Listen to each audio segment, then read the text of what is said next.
Welcome back, friends, to another episode of the Alpha Bitch podcast. Today I have Kate Grimm with me of Sigh of Relief Pet Services. And Kate offers dog walking services, dog training consultations, and I will let Kate introduce herself and give her background, and then we'll get into talking about what it takes to run a pet care business. Yeah, thanks for the intro. So as far as starting my business goes, well, first off, I'll say we're based outside of Syracuse, New York, about half an hour outside of there. And I really kind of just fell into the business ownership aspect of it. I did work at a daycare boarding facility prior to, and that's kind of where I got started working with dogs. Really, I didn't have dogs growing up. I didn't really. Oh wow, I didn't know that. Yeah, and I don't ever remember like wanting a dog or asking my parents for a dog or anything. We had cats, and I was content with that. I was actually, when I was 2, I was bit in the face and needed stitches, but I don't remember that. Oh my So gosh, I I'm think, learning so much about you. yeah. So I think my mom was a little surprised when one day I was like, yeah, I'm going to go work with dogs and this is what I'm going to do. Yeah. But I mean, my friends always had dogs and I just always enjoyed being around them, and I guess was kind of a natural around them, and didn't realize that wasn't totally normal for everyone. Um, so after graduating college, we brought Flash home, who's my first dog, like 3 days after I graduated. And that's when everything shifted. A few months later, I started working at a daycare and boarding facility. And that first day on the job, that's when I was like, yeah, this is where I belong. Like, I just am so comfortable around dogs. I don't want to do anything else. So I was there for about a year and a half before starting my business that was the spring of 2017. And I guess the business kind of came to due to some dissatisfaction working in that industry.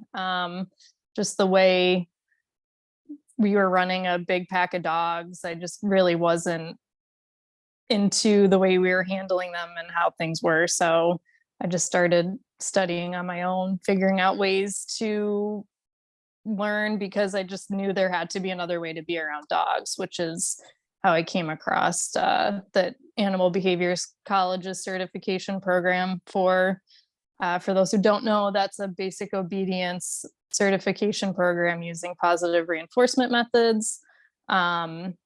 So once I started that, it was kind of clear that that position I had wasn't a good fit, and I kind of didn't really quit, didn't really get fired. It just was clear it wasn't a good fit anymore, and I kind of phased into dog walking from there.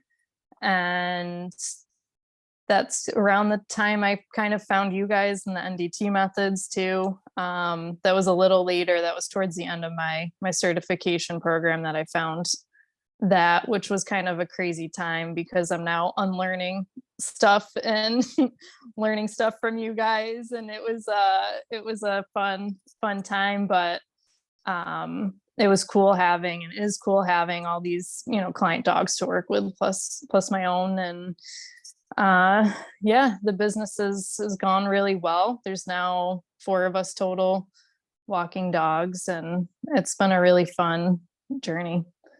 So I don't know, kind of rambling there. Yeah, Hopefully no, that's good awesome. background. Okay. Yeah, I guess I didn't realize that you had found Sammy and I think on Facebook or Instagram or something, right when we were starting to teach some of our online courses. And NDT, for anyone who doesn't know, is natural dog training.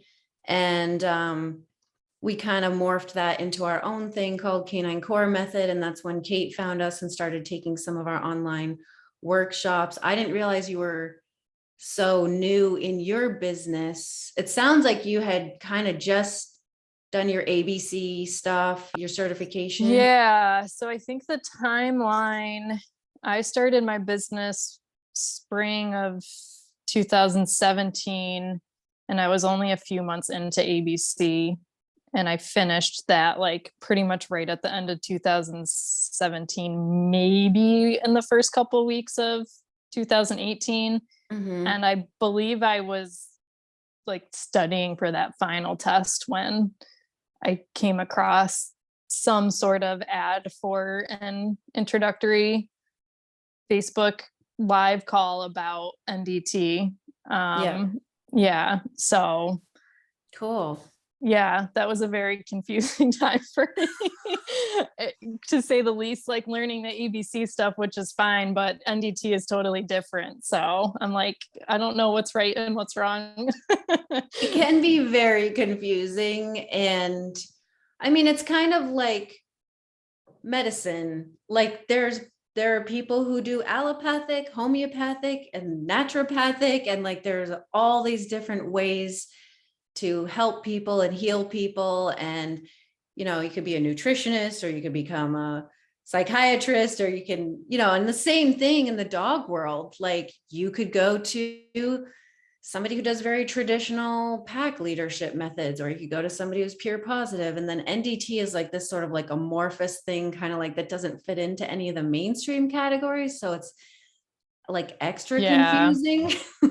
Yeah, no, it did really resonate with me though, because my very early on experience with the daycare and kind of the more pack leadership dominant type of vibe, that's kind of where I started, and then went to the total opposite of the ABC. So, and I mean, a lot about my dogs personally, but nothing seemed to totally be working for them. So NDT was just a really cool, I don't know how you guys got a hold of me through online stuff, but I'm grateful for it because it just made sense, and it's been so helpful with my dogs. Cool. Yeah. Well, one thing I was going to ask you, I kind of wanted to bring you on here in case people listening, if anyone listening was interested in starting their own pet care or dog walking business, because you seem to be really successful in what you do. You've already hired a few employees. And then you're now getting into offering training consultations. So I wanted to ask you like some specific questions about the business in case anyone's curious.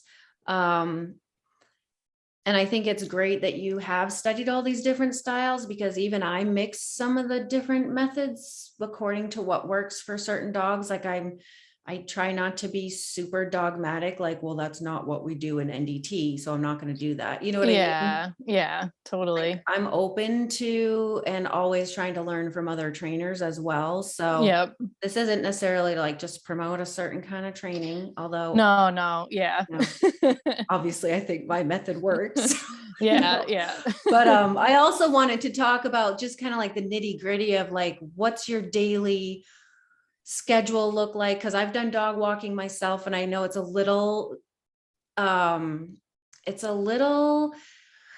stressful trying to pack everybody into the middle of the day, which is why everyone wants a dog walker, because they're at work and they want that midday walk. So like, how do you handle that? Yeah, so I mean, it's scaling to have team members to help with that demand is great, because you can only fit so many dogs in between. Like 10 to 2 is the busiest time for that type of service. So that's been really helpful to start scaling. But yeah, you have to go in and out. Like you just have to be on it and have good time management to get to everyone. And it can be really stressful because of that, but you're having fun with the dog, so it kind of evens out. Like it's an awesome job in regards to that. So and you get to be outside and you're getting exercise all day rather than like sitting at a computer. Although owning your own business, there's tons of computer work that has to be done.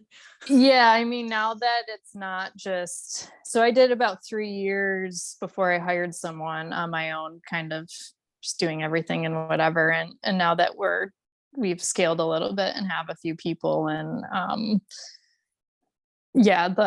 for me personally, there's a lot more office time, which isn't ideal, but I'm not that old, but as I'm getting a little older, it is kind of nice to get a break, because I would be working 12+ hour days a lot of the time.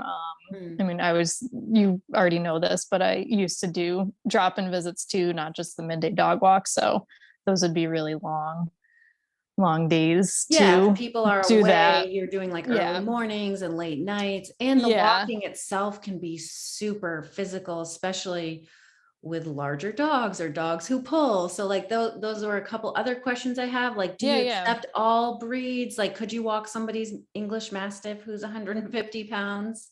Yeah. So all breed sizes are fine.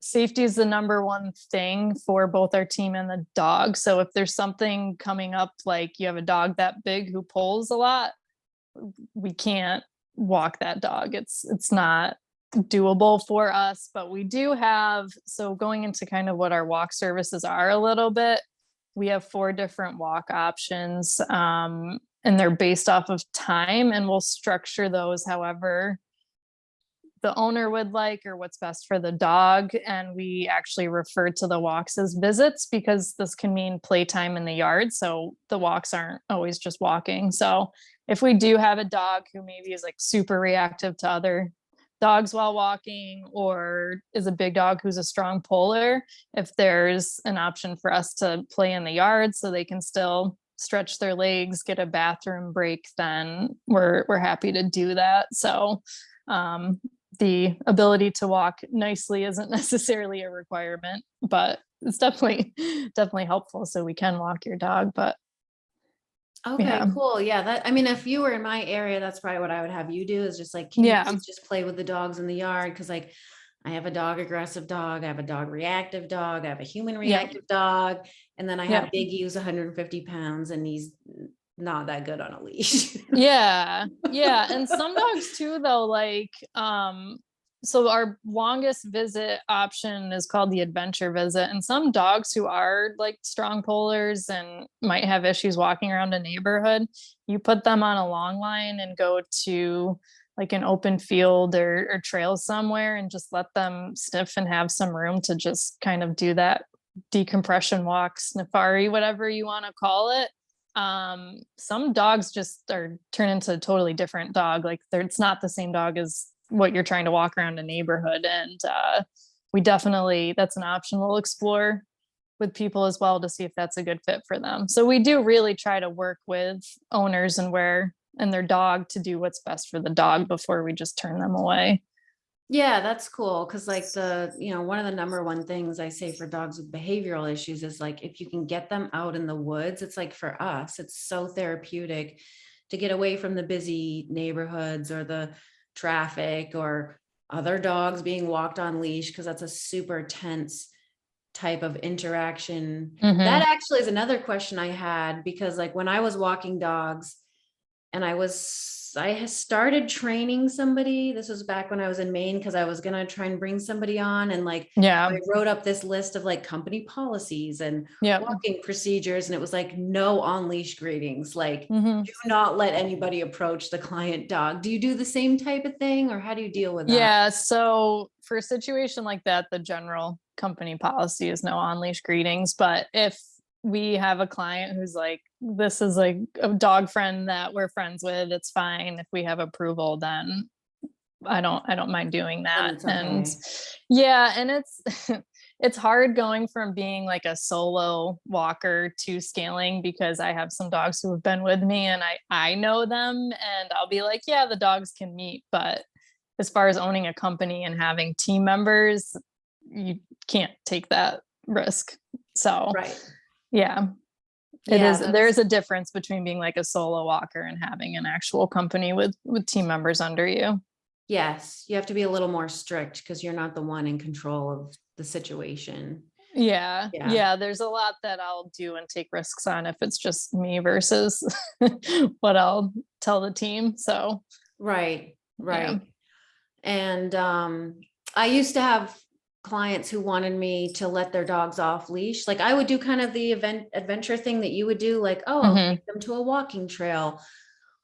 And they were like, oh, great, you can let her off leash. And I was like, well, I actually don't ever let a client dog off leash Yep. because I just No. think the risk is so high of losing the dog or having a dog fight or. Yeah.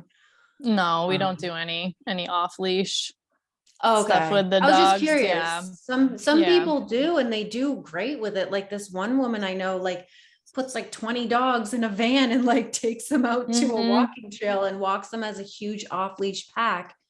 And I'm just like, I Yeah. have no idea how that works.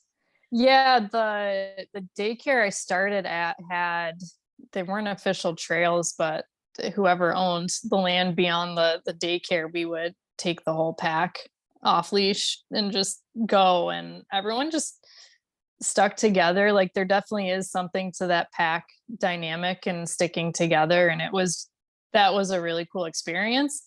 I personally don't ever want to be the person in charge and liable for that, so I don't have interest in running that myself, but I've seen a handful of people do that. I definitely see walk companies who are doing those off leash hikes like that, and it's awesome, but I just personally am too scared to take on that kind of liability as the company owner.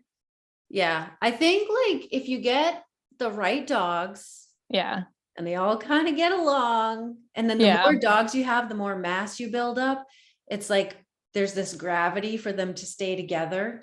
Yeah. But Yeah, I think the part of that that makes me most nervous, like if I knew there was a good plot of private land that we're not going to run into outside people, then that would be ideal. But to just think about taking even like 4 or 5 dogs together to like a trail around here and encountering people not part of our pack or dogs not part of the pack, that's right, the like part that other really makes me people's nervous. Yeah. off-leash dogs, like how do you control that? Like, Yeah, like you can't. and So also, how do you know that you have all those client dogs under voice control so they don't run off and bother somebody else? Like if I was walking one yeah. of my dogs on a leash and you're that person who's like, it's okay, she's friendly.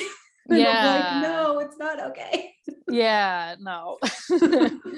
Yeah. So, Which we could get into a whole thing on that. yeah, But that's like a whole, yeah. have you been walking a dog on leash and gotten approached by off leash dogs? And how do you handle that? Um, so as far as what I tell the team kind of comes from your advice, and it's definitely worked. And if a off leash dog is approaching, like just yell at them, do what you need to do to scare them off so they don't come up to you. So do what you can to Mhm. get them away and then protect the dog that you have. So that has worked. Just yelling at a dog running up to us. Poor Kelsey, I know you already know this, but she's one of our team members, and she's the one that really had to do that with a dog, and it worked really well. So she just kind of screamed and I think threw a water bottle at the dog, and it did go away. So that advice is definitely good. I do know some walkers, they'll carry the like the spray or something. I don't know if you know what I'm talking about. It's like Some have like mace. the horn and some have, yeah. That makes me a little nervous to use because I don't want it to get into like the dog's eyes that I'm with. However, Yeah. like if it works to keep the approaching dog away, I understand, but um I don't know. I guess off leash dogs coming up to us hasn't happened enough for me to feel like we need to take that step. Yeah, I did used to belong to some groups on Facebook that were for professional dog walkers, and a lot of Hmm. them carried mace, the air horns. A lot of Yeah. them carried those collapsible batons. And Oh, that's where that's a I good got the idea to idea. walk with a walking stick Yeah. because it seems pretty innocuous. Like a lot of people hike with a walking stick. So like people don't think anything of it. But if you like wave that around at a dog, Yeah. it scares Yeah. them away. I also didn't want to use the mace because I read like if the wind's blowing in the wrong direction, it gets in your Yeah. face. Yeah. And then the air Yeah. horn could like really traumatize your dog that you're walking. But Yeah. it is critical to keep those off-leash dogs away. I think if you, especially if you're walking a dog who's, well, I mean, any dog would get reactive if they're being charged, basically. Yeah, yeah, totally. And we have, so our dog walking clients, it's kind of the same dogs we see every week. And we have a pretty good feel for the neighborhoods we're in. And if there's a house we need to avoid, the trail walking is more of where you might see the off leash dogs approaching. But we have, like, I have one dog that I'm a little hesitant on trails with because of his dog reactivity, but we have a safe space, a safe secret space that I won't disclose publicly that I go to take him to for his adventure visits, that is open, and it's sometimes we see other dogs there and whatnot, but there's enough space that we can see them coming and easily get away and not have it be any kind of issue. So yeah, Okay, that's cool. knowing doing the best you can to be in a safe environment is helpful too. So Yeah. Yeah. And one of my other questions, which is kind of related to that, like when you do walk on the long lines, I was going to ask you, what are your favorite tools? Like yeah. what kind of leads do you use? Like I know some dog walkers require that they use their own equipment rather than the client equipment. How do you feel about like leashes, collars, and what do you Yeah. use? So I kind of leave it up to the team. I do provide everyone with leashes, long lines, treats upon request, poop bags, like a pouch too if they want to hang to hold the food and whatnot.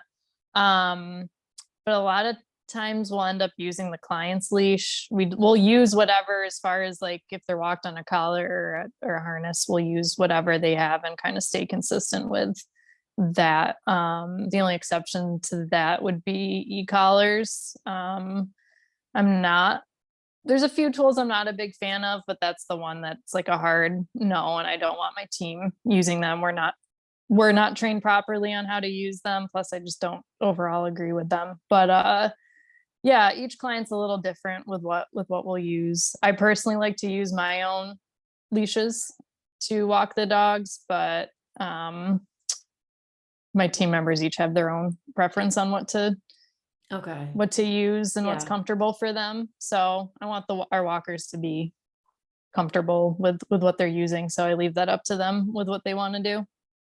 And do you have any client dogs that like have to be walked on a halty or a head harness or? Yeah, we have a couple clients who are on those. I personally am not a big fan. That's probably e-collars, and that are the two things that some people will probably be surprised by me saying that, but I just really don't like them. We do have one client though who must have been trained well to walk on one of those head halters, and he doesn't seem phased by it. He doesn't pull. So that's great to see. But um, Okay. most other dogs I've seen on them are just not. They want it off. They're kind of like straining. Their necks are straining to, I've like, seen a because lot of they're dogs just, be able to paw it off unless you have it yeah, super tight and then it's like and it's like cutting it into the uncomfortable. dog's face. And I'm like, Yeah. well, that's not cool. And then if you have it so it's loose enough, so it's comfortable, they can actually get out of it. And my biggest thing Hmm. is like, just don't lose the dog. Like, you Yeah. know. So, Yeah. Um, yeah. So even though I don't personally like that tool that much, we do try to stay consistent with what the right. owners do, and what the dog is used to walking on, and whatnot. So Yeah. as far as that tool goes, it just kind of is what it is if that's what the dog walks on. But yeah, Yeah. not on the training side of things, I'm not the biggest fan. Right.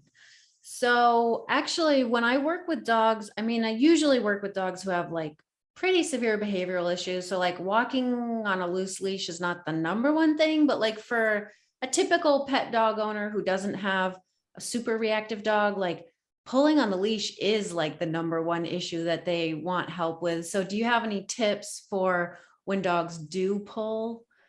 How do you get them to not like drag you down the street? Yeah. Are you talking from like a walker's perspective, from the owner's perspective? I feel like my responses might be slightly different depending on Or you could address who's both. asking for. Okay. Yeah.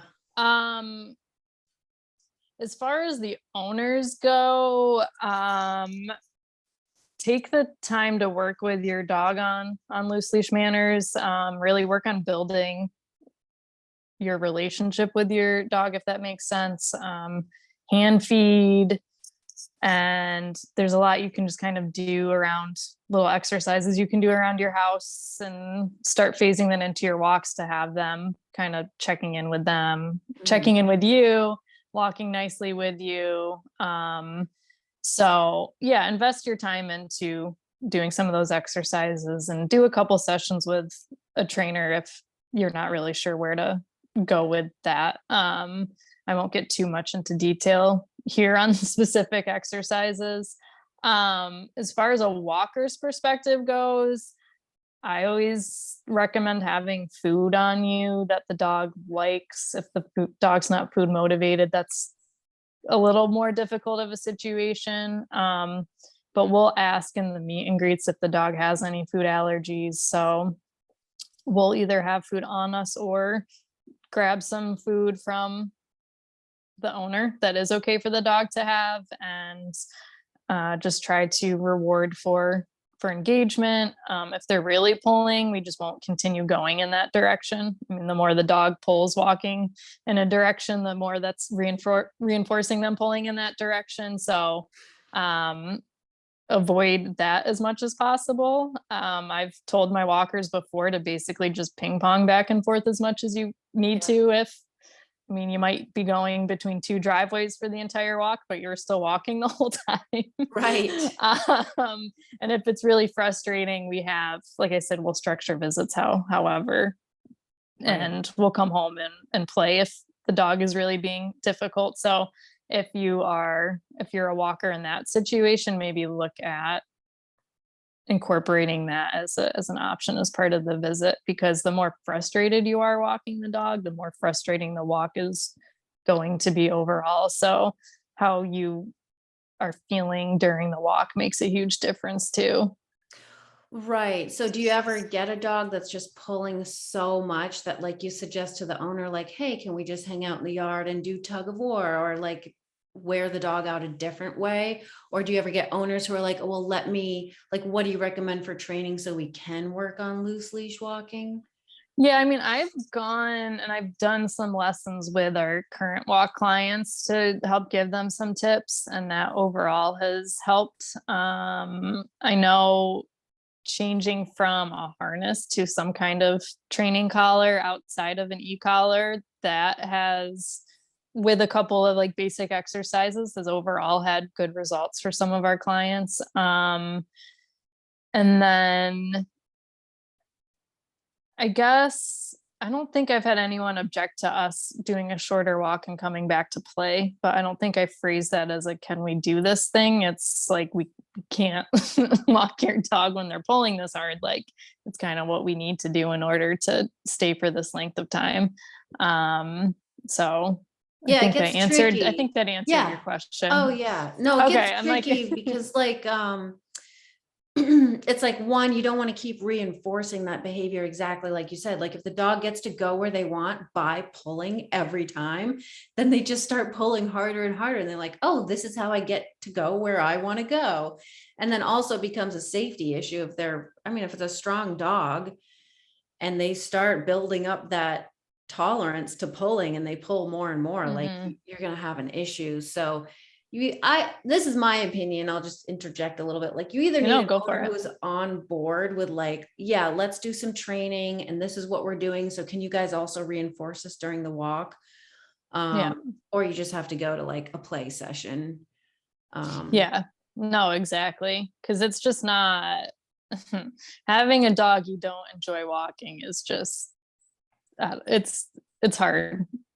It can affect your entire day as a walker, knowing like, hey, this dog's on my schedule and I'm It's kind miserable of a during these bummer. visits. And then that just turns into like, you never want to walk that dog and the dog feels that. And yeah, so that's going to Yeah, it make the ends up walk being even like, worse.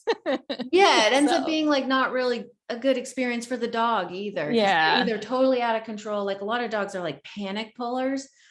Like they're really just in fight or flight the whole time. Hmm. Or it's just like a super strong temperament dog that learns that like this is how I get to go places that I want to Yeah. go, is by pulling more and more.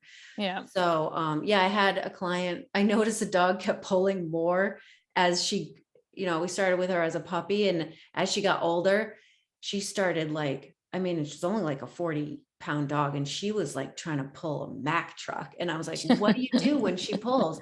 Oh, I run with her. So then the dog was like, oh, if I want to run, I just have to Yeah, we're pull gonna really hard, and then I get to yeah. go even faster. Yep. Yep. But then we started doing the resistance training with that dog, and she was like a champion. She like breezed through the Oh, I level bet. one, Oh. and she would like flip out when we got her harness out and stuff like that. So that was really good. But yeah, so I guess how to stop pulling, the leashes and collars. Yeah, and Oh, I will add to that, just to kind of be clear, because I said something about switching from harnesses to some kind of training collar. That's mhm, not a magic fix. I just want right, to put that out there. right. Just throwing what I think I see most commonly is, oh, we're just going to throw a prong on the dog and it works for like seemingly works right away, but it doesn't. So like invest in some training and looking at how to use whatever tool you're using properly and put the time into doing that. Otherwise, you're going to have the same problem with your dog pulling.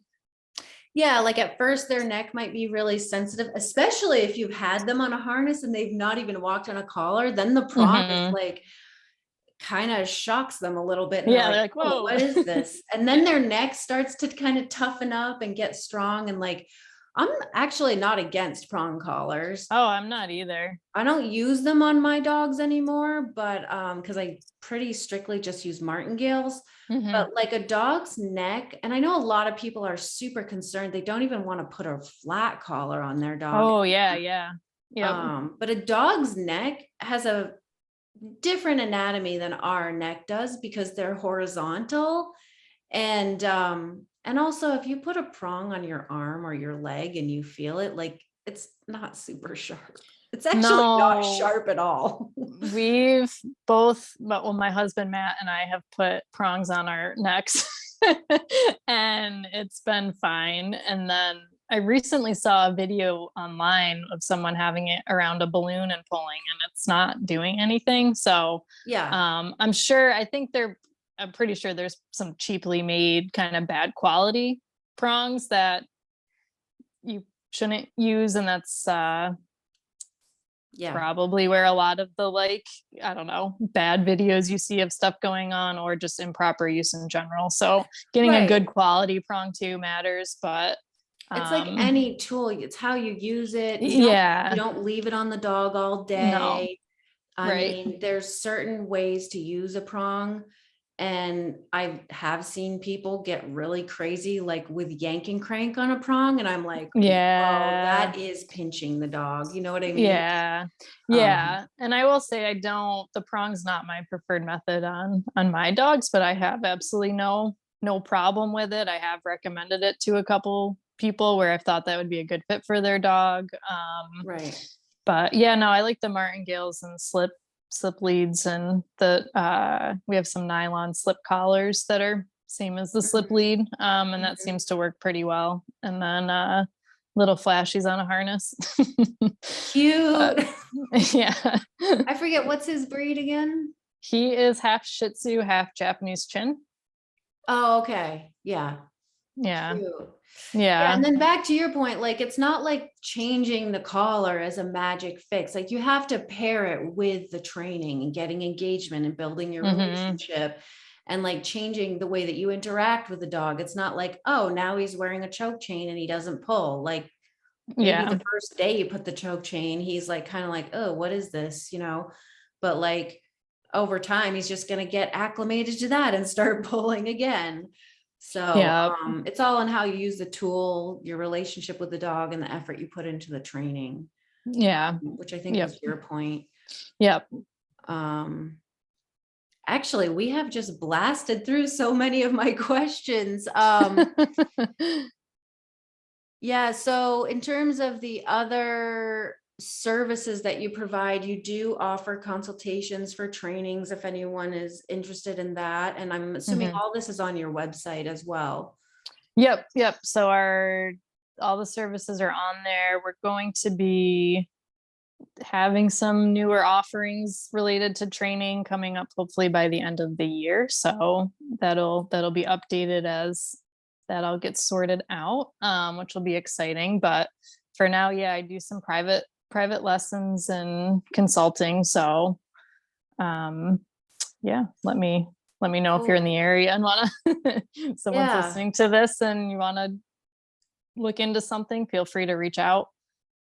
And then how do you train your employees? Do you try to hire somebody Yeah. who already has dog experience, or do you give them a pretty rigorous training, or what do you Um, do for that? I try to have them have a little bit of experience, even if it's just having personal dogs. Just dog walking is a very independent job. So I don't want someone who doesn't know anything about dogs at all and has zero experience coming in for that right now. Um, just because it's pretty independent. But after going through the interview process, the next step would be to shadow me for a couple weeks and coming to any walks I'm doing with me, and then meeting, especially with clients they might be then walking. So they can get a lot of hands-on job experience that way. So they'll shadow me, and then there'll be a portion where I'm kind of shadowing them, if you will.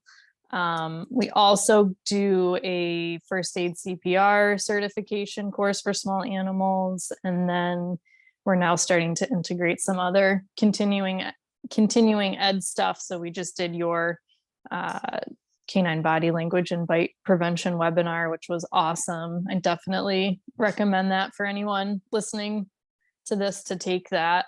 And yeah, so I'm actively looking for other ways we can bring value to the team on an educational uh, standpoint, I guess. So Cool. yeah. Yeah, awesome. Thank you. I'm glad you found that useful.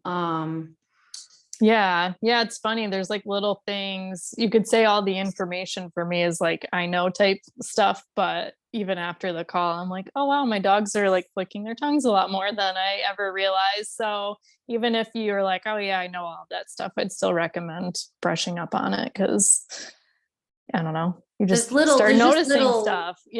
little things like that. Like, Yeah, even sometimes I don't even notice in my dogs. And my boyfriend's like, do you see how often she flicked? Same thing, how yeah, often the tongue comes out. And I'm like, I guess I wasn't really paying attention.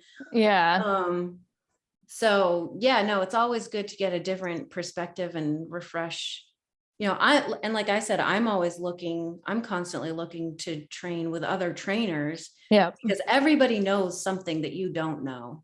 yep, So like, yeah, that's just good. Continuing ed is good for everyone, no matter what you're doing. yeah, completely. Yep. And then what are like one or two tips that you would give dog owners, either like in general, or I think I was also curious, like if they're not in your area and they are trying to find a dog walking service, what would be some tips for finding a good dog walker?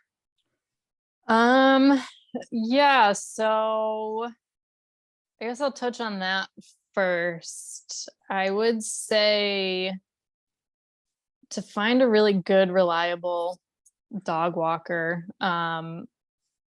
I would definitely look for a company versus just kind of some independent person on Rover. I've heard a lot of bad. I don't know if I should say the company's name like that. I don't want That's to call fine. anyone out. I think a lot of people have had success on there. So I just personally have heard some stories of people not finding Okay. good care options. And yeah. So look for a company and you'll pretty quickly be able, just through your own little research, looking at their website and socials, you should be able to see they're insured and bonded right away. So definitely look for that. That's going to provide protection for everyone involved, the company, the team members, you, your property, your dog. So that to me is a must for hiring a professional to come walk your dog, stay with your dog, all of that.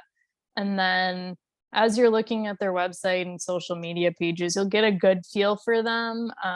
Look at their content. You can check out their reviews. I will say, and maybe this is just coming too much from a personal side, when you're running a small business, it's like you've got a million things to do. You're wearing a million hats. So I'm terrible at asking for reviews. So don't just write someone off because they only have a couple reviews. Really trust your gut, reading their content, looking through all of that. And then most companies will schedule a meet and greet with you before services start. So make sure that's an option. And that's really going to give you a good feel for who it is that's coming in to take care of your pets. And you should have a really good feel for if you can trust that person or not. So trust your instinct on that meet and greet before you move forward. So those would be kind of like my main, perfect, I don't know, main bullet points there on. And I'll just say, if any of Kate's awesome clients are listening, go write her a review on Google. Yes, thank you. Go write me a review. Yeah, thank you.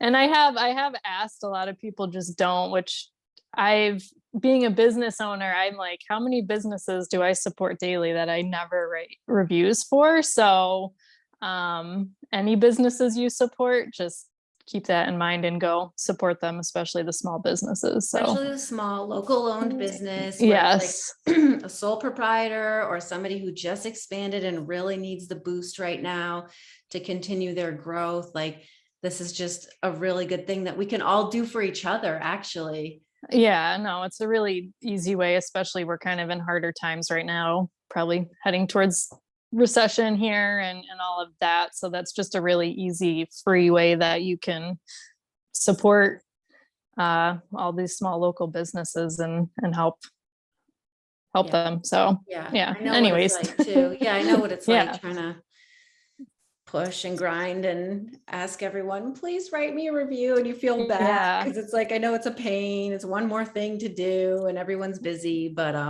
yeah. And then so I think that's all great. Like, I think especially like when someone comes to your house and you see how they interact with your dog, yep, it's like that's the key thing. Like, one, first do your research, like you said, make sure they're insured and bonded.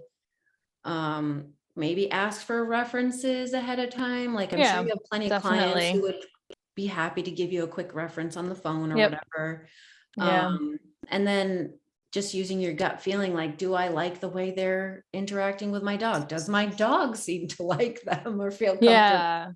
Yeah, that's huge. And the other thing I'll add too is if you don't even know where to start to find a company, go like the Nextdoor app is usually good, or any of the Facebook community groups. If you just ask on there, recommendations for walk companies, sitting companies, even training, people will tell you who they use and who they love. So that'll give you a good idea of what companies to be looking into.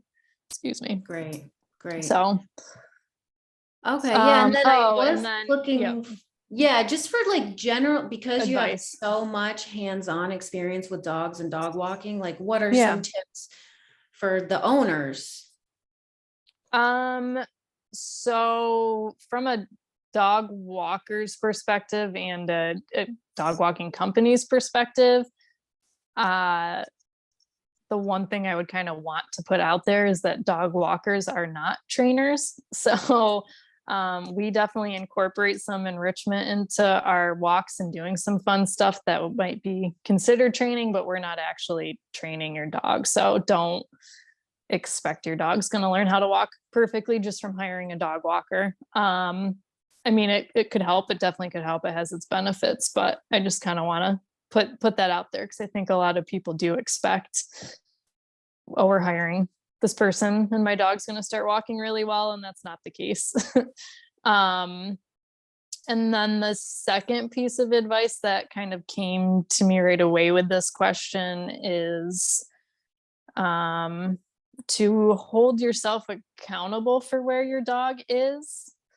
So we have a lot more responsibility over our dogs than I think we want to acknowledge or can acknowledge. And I've had some time reflecting on myself and the way things are with my own dogs with that. But once I was able to fully recognize how responsible I am in their behavior, I was able to then do something about it and get help, if you will. So I feel like a lot of dogs have a backstory, and we kind of get stuck in that backstory, and that's why they are the way they are. But the way we live with our lives daily with our dogs is affecting how they're acting today. So that's the other kind of piece of, I don't know, advice, or just something that I want to put out there into the dog ownership world.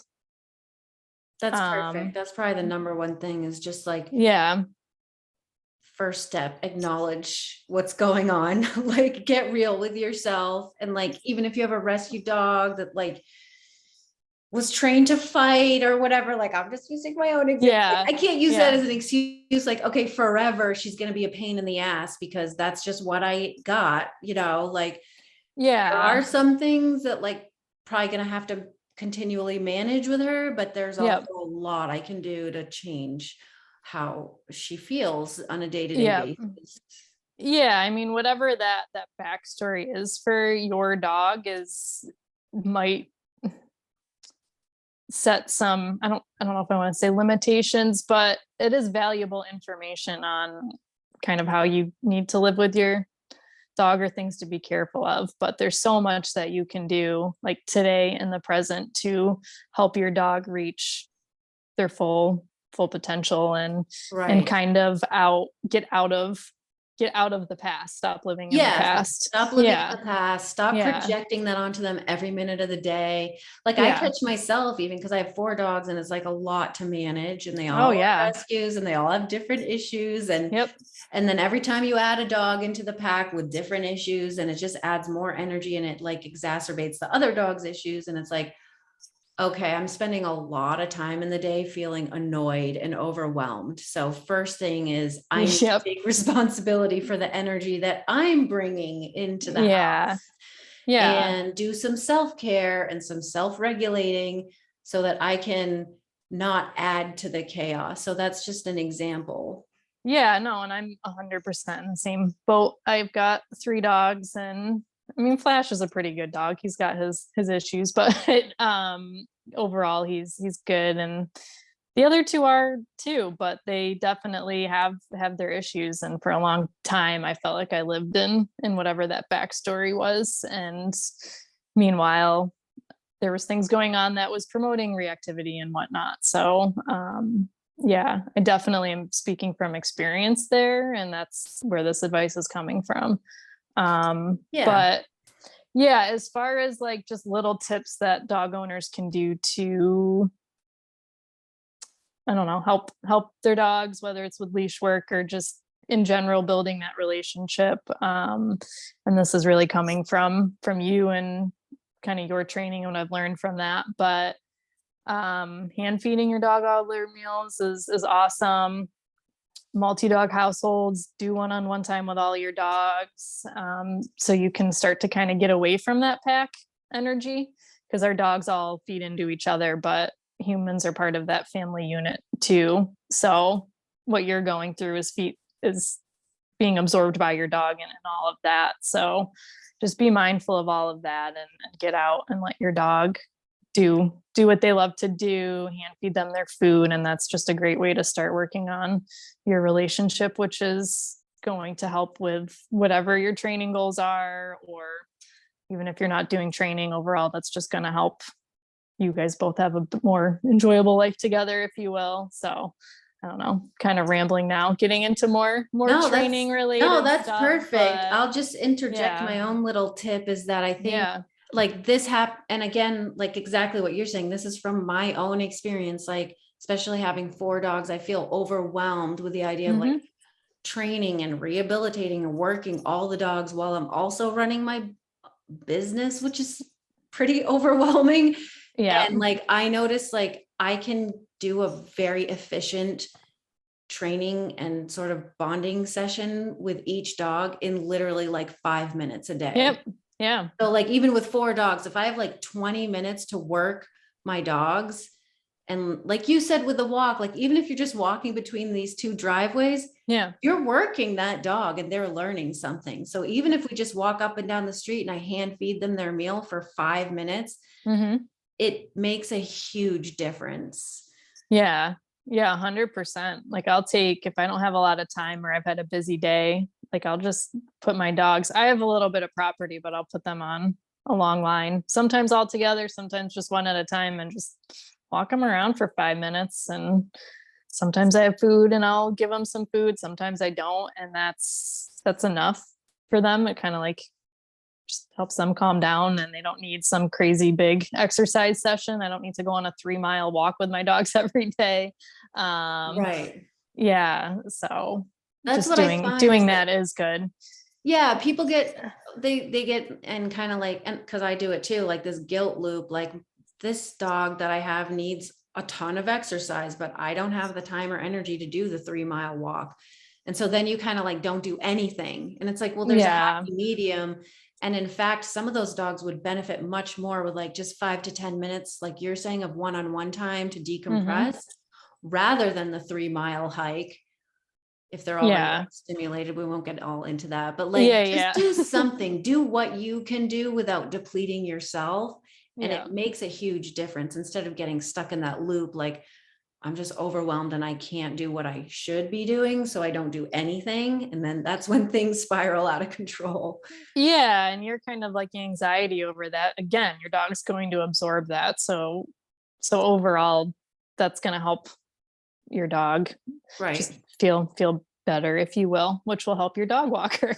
If we're gonna tie it back to why we're actually here. Goes back to let's make your dog walker's life easier. Yeah. You and I are now getting into like kind of training stuff and whatnot and whatever. So just circling back to the dog walker, but so where can people find you if they're in your area and they do need a dog walker? You're at your Sigh of Relief Pet Services. Yep. So we're on Facebook and Instagram, and the is it called a handle? I don't even know. I'm so like, it's SOR Pet Services to shorten it. And then our website's also sorpetservices.com. But if you search Sigh of Relief Pet Services, I think that comes right up. So yeah, you can find us on those 2 platforms and then check out our website for more info.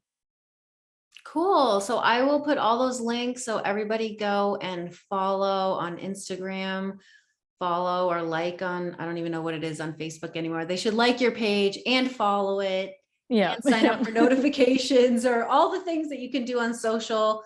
Or if you're looking to actually hire a dog walker, I noticed you have a contact page on your website. So definitely get in touch with Kate, or for training consultations. And then was there anything else that we missed or anything that you just wanted to bring up? I feel like we kind of covered it. I'm just scanning. I did take a couple notes just to make sure we didn't miss anything. I feel like we covered it all though. Oh, here's a question for you. If somebody listening is interested in starting their own dog walking business, do you offer consultations for that? I'd be happy to talk with them. Yeah, totally. Okay. And at the very least, just give them some resources that they can look into to help get them going. But I'd be happy to talk with them about like what we use for insurance and kind of whatever other like businessy type questions they'd have. I'd be happy to talk with you about what we're doing. And there is a podcast called Pet Sitter Confessional. I'll just throw out there that is for anyone in the industry that has a lot of this info and has tons and tons of interviews. So that's a really good place to start. And they have a good website too with a lot of resources. But yeah, if you want to start up your own business, I would love to schedule a call with you. Awesome. Yeah, that's cool. I did listen to a few of those podcast episodes, and that is really good.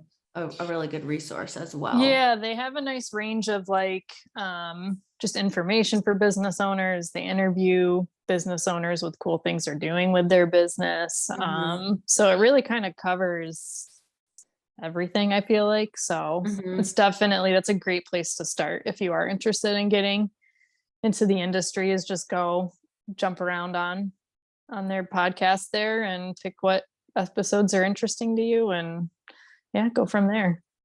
Cool. So I'll actually link to that as well because I think Yeah. that's a good resource. So all Yeah. the links Yeah. will be there. Like if you're watching this on YouTube, it'll be in the description, and then I'll put them in the show notes. And I think that's kind of it. We might, Yeah. when you come out with your more specific menu of training services, we might do another Yeah. episode leaning more towards training. Today, I think we were trying to focus more on the dog walking. Uh, Yeah. Hopefully we succeeded with that, because I know we can very easily get distracted into the training side of things. So yeah. hopefully we weren't too heavy on that. But Yeah. All right, great. Well, it's great to speak with you. And I think we'll wrap things up here. yeah, sounds great. Thanks for having me. All right, thanks.